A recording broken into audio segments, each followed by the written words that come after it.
Aujourd'hui, le phénomène du climato-scepticisme prend de l'ampleur. Mais alors pourquoi? C'est ce que nous allons voir aujourd'hui dans notre émission spéciale 5 minutes pour comprendre le climato-scepticisme. Pour débuter, il est nécessaire de définir le terme de climato-sceptique. Et selon le Larousse, cela se dit d'une personne qui nie ou minimise l'origine anthropique du réchauffement climatique, voire le réchauffement lui-même. Aux États-Unis, le pourcentage de personnes correspondant à cette définition représente 7% de la population qui considère que le réchauffement climatique n'existe pas et 10% qui considèrent que ce réchauffement climatique existe bel et bien, mais que l'activité humaine n'est pas en cause. Bien que cela représente une minorité, cela est bien plus élevé que dans les autres pays. Mais alors, on est libre de se demander qu'est-ce qui pourrait causer ce phénomène.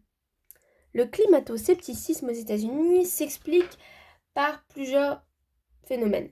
Mais on peut principalement énoncer la politique, la scolarité et la désinformation.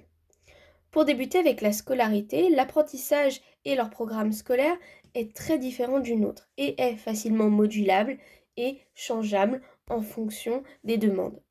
Par exemple, en 2023, donc très récemment, au Texas, plusieurs manuels scolaires ont été retirés des écoles car, selon les conservateurs, ils abordaient la question du changement climatique de manière trop partiale, sans aller dans tous les détails, et jouaient trop sur la peur du changement climatique.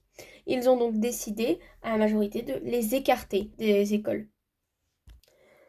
On a aussi la question de Donald Trump, également récemment, qui a décidé de fermer le département de l'éducation qu'il considérait donc inutile et qu'il considérait de, je cite, voleurs qui volent donc l'argent des contribuables. Il parle aussi du fait qu'il considère que le système scolaire américain jusque-là n'avait jamais rien appris aux jeunes. Donc qu'il avait le droit, entre guillemets, d'une certaine façon, de fermer ce département. Donc, comment peut-on espérer une population engagée dans le combat en faveur de l'écologie si dès le plus jeune âge, la connaissance sur le monde qui les entoure est effacée? Comment même peut-on espérer que plus tard, cette jeune génération veuille s'engager dans ce combat? Qu'à un moment donné, ce combat résonne en eux.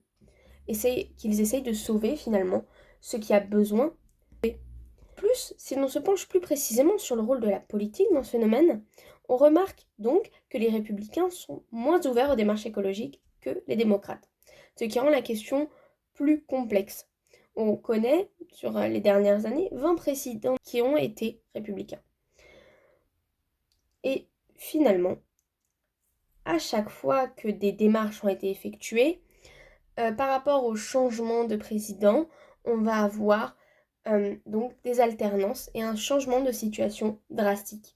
En effet, on connaît ces dernières années une alternance entre républicains et démocrates, ce qui fait que, comme par exemple pour Barack Obama, qui en 2009 s'était engagé dans cette question de l'écologie, on va avoir cette situation d'engagement, puis ensuite de retour en arrière qu'on a eu également là, avec Donald Trump en 2016, qui a fait un retour en arrière sur les démarches exercées par Barack Obama pendant son mandat.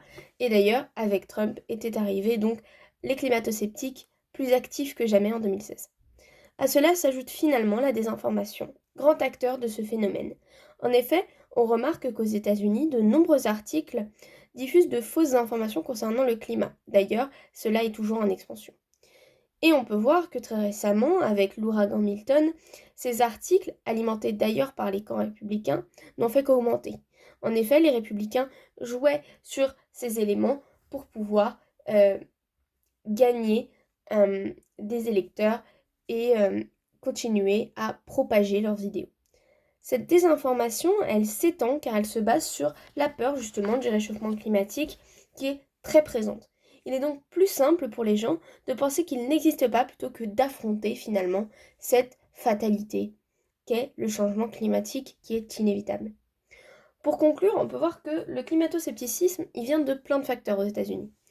Mais on est bien d'accord que de nos jours, ce qui l'affecte de plus en plus, c'est également l'effet Trump et la surmédiatisation du pays qui continue d'accentuer ce phénomène.